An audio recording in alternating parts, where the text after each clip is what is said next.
Why I do a podcast. Hey, this is Justin Hitt with Ad Briefing's Copywriting Tips. I want to share with you some personal reasons why I do a podcast. I'm not looking for fame. I'm not looking for fortune. I use a podcast in order to practice the presentation of ideas in a hearable way. Now, this is something very interesting that can benefit you if you're a copywriter, if you're a marketer, if you're in business. The fact that I can tell how long someone has listened to my program, I tend to do 15-minute podcasts, how long somebody's listened, I can start understanding how to make my speech more interesting. I don't know about you, but have you ever had the situation where you've answered a question for somebody and you just really weren't sure whether they got it, and you wondered, well, is it my speech patterns? Is it how I communicate it? Now, unfortunately, most people don't even think about that. They're going to say something, and if the other person doesn't understand it, they're going to say, well, it's their fault. They didn't understand it because they're dumb. They just don't have the wisdom that I have. Well, I have a little bit different perspective. I've answered thousands of questions from newsletter subscribers over the last 2 decades. I've been writing a newsletter since 1993.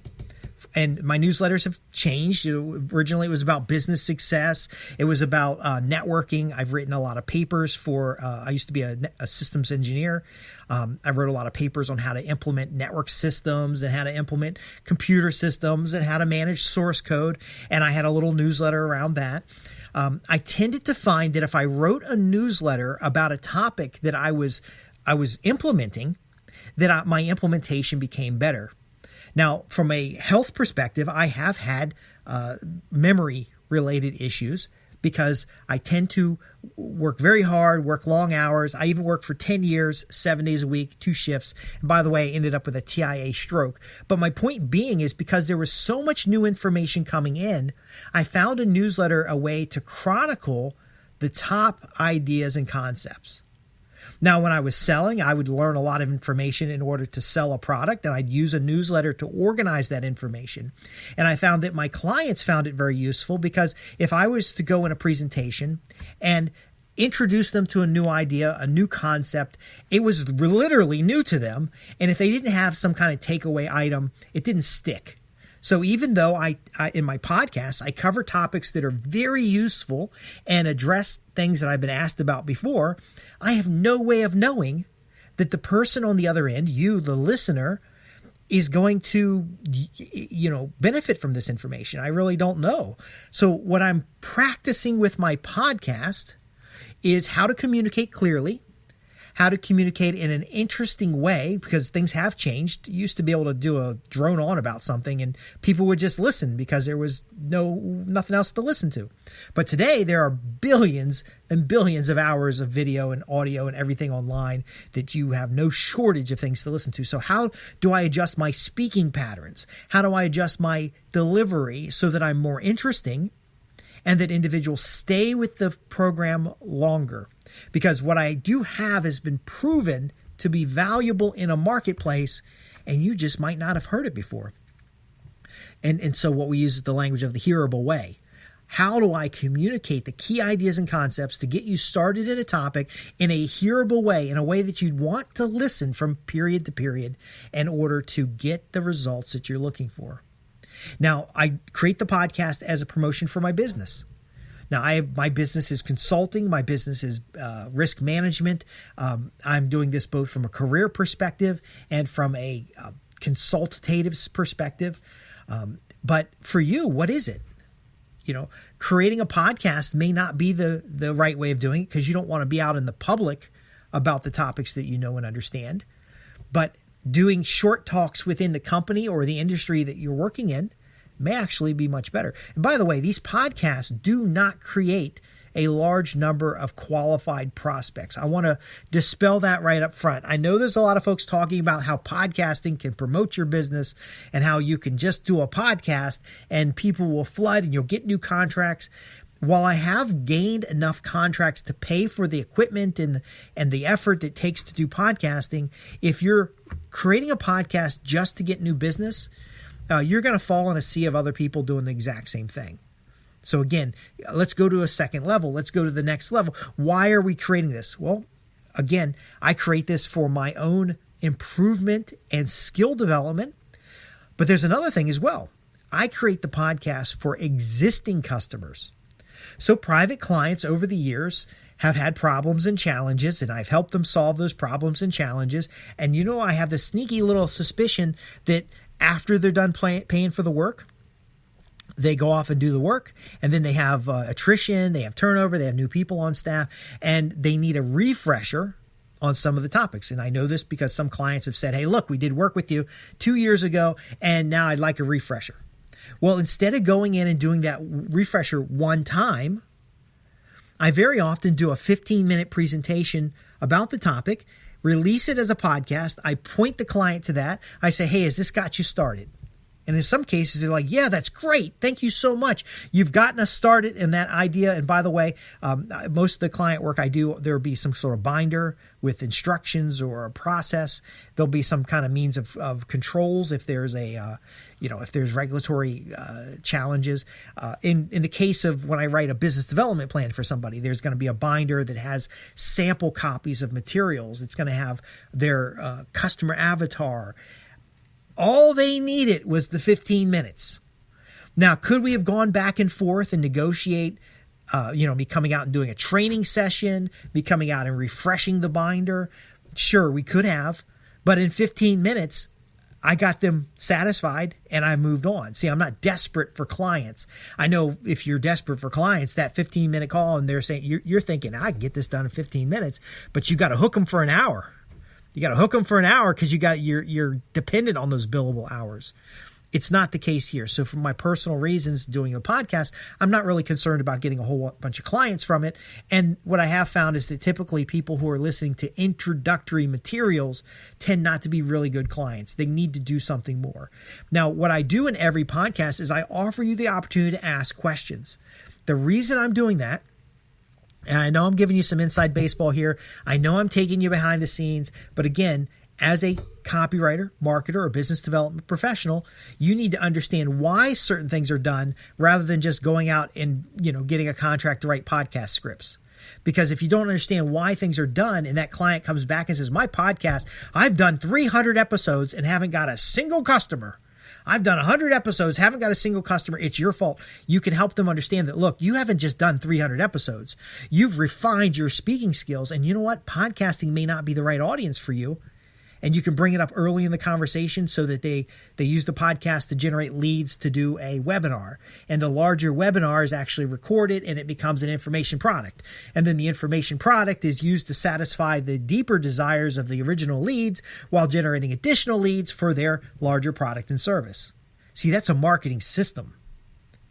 You could just podcast. Yeah, it doesn't do anything. Now, I said earlier that my podcast doesn't generate qualified leads. No, it doesn't. The people who are leads from the podcast are very low value and they are not ready to do business with me. However, the marketing system generates an unlimited supply of customers who make it necessary that while I could bilk a client for an hour, I could also just do a 15-minute response to their question and get them started in the direction that they need to be in to get the results that they're looking for. See, in this world where there's an unlimited supply of contractors, there's an unlimited supply of copywriters, there's an unlimited supply of marketers. What is it you're going to do to build that relationship and retain that customer? Now, I need different skills. In the past, I could write a letter, I could write a written special report, I could do a lot of things to help a client, and they would appreciate it and they would hire. That doesn't happen this way much anymore. Clients have higher expectations. They also have a wider variety of resources, and very often they can find materials on the internet that feel satisfactory, but aren't actually good value. And I know you've seen this as well, where you go on the internet to answer a question, and you get an answer, and then you apply that answer, and it's bullshit. It doesn't matter. It doesn't work. It's just a wreck, and you go off and search for the next thing. Well, a lot of your clients are in a searching mode. What are we going to do to get them from searching to finding answers, solutions, next steps. Now, if it was a off the street individual who did not have a binder that I'd helped them produce in the past, and they didn't have a relationship with me, and they raised the same question, I could send them to the previous 15-minute presentation, but I would follow up. Marketing system here. I would follow up and say, hey, now that you've listened to the audio, by the way, I could track the link they click on. I could see how long that they've watched the video. And if they haven't gone all the way through the video, I can say, well, what did this video or what did this audio not do to help you understand the big problem that you're facing right now, and get them into a paid consultation. So again, it's a complex approach, but it's difficult for your competitors to copy. Your competitors will create a podcast. You might even have a podcast that has little results, and you're thinking, well, podcasting doesn't work. Well, yeah, no, podcasting doesn't work by itself. You need a whole marketing system. And when you have the whole marketing system in place, you're better off because now you have a means that cannot be seen to bring in customers under the radar. I'm going to give you one last example because it's very easy to implement. I don't want people to listen to this podcast on the podcasting channels. I don't want them to listen to it on YouTube. I don't want them to listen to it at Spreaker, Apple. I think we're on Apple iPod, Apple Podcasts, Google Play. This podcast is syndicated to probably 15 or 20 different sources, thousands and thousands of listeners. I don't want them to listen to it out there. I want them to come to the website because when you come to the website, I can tag you with a cookie. And now you're going to see my lead generation ads. Now I'm going to know a little bit more about you. Now I'm going to see whether or not you're a prospect. So the podcast goes out there on the bigger channel and it gets these listens. These people, I don't even know who they are. They follow, they like, they subscribe. Who knows who they are? But as soon as I can get them to come to the website, to visit www.adbriefings.co.uk and go to the contact page and raise their hand and say, hey, I got a question that I'd like you to answer in a future podcast. Now I've got the full contact information of those individuals.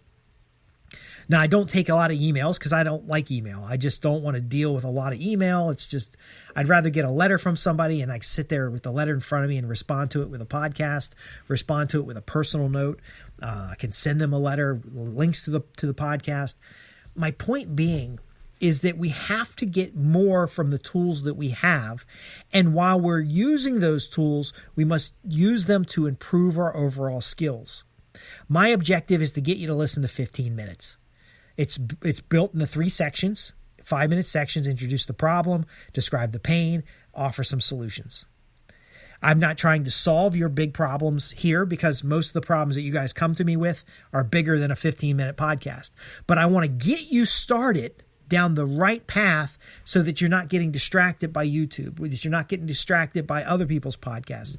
You're not getting distracted by false information. I want to give you the best that I've got every time. So why do I produce this podcast? Well, the reasons vary. There are many reasons that I produce this podcast. Is it worth my time and effort to produce this podcast? Yes and no. There are times where I could have the same conversation with a client over the phone and they're paying me to have that conversation, and it just, why give it away for free? Now, remember, all my phone calls are recorded, so very often I can excerpt that call. I don't do a whole lot of that, but I could excerpt the call with permission from the client or just because it doesn't mention the client's name, and we could get that out there as a podcast. The podcast gives me a serial way of getting things out there, but I would believe, though, and I see from the evidence, that a prospect newsletter is more powerful.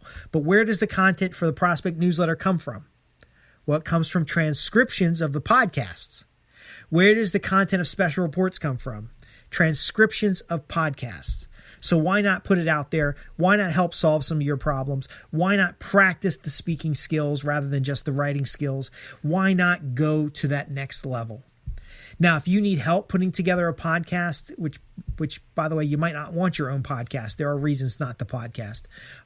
But the periodic recording, the presentations, the webinars, the events, if you'd like help in that area, that is something that we can help you with. There's even opportunities for you to be a guest here. I haven't done interviews in a while, but I really did enjoy the interviews I've done with best-selling authors, the interviews that I've done with experts in their field, including individuals you've probably never heard of, but they're experts. So again, I'm Justin Hitt with Ad Briefing's Copywriting Tips. Visit me at www.adbriefings.co.uk. Ask your questions. These questions will be answered in a podcast. I'll write a letter back to you. It doesn't really matter to me, but now you know the reason why. It answers the question, if your time's so valuable, then why are you recording a podcast? If your time's so valuable, then why are you so willing to answer people's questions? If your time is so valuable, then why? Well, the reason why is because it's a part of my marketing system. And if all I was doing was answering your question in an audio recording, then I wouldn't be doing much at all. This is how we transform business relationships into profits. This is how we create and keep profitable customers. I am creating an artifact that can go out there on my behalf and generate leads, qualify leads, and drive folks into a sales funnel. I know it feels a little dirty that I've given you all the behind the scenes, but hey, it's about helping you solve problems. And again, I'm Justin Hitt with Ad Briefing's Copywriting Tips. Thanks for listening.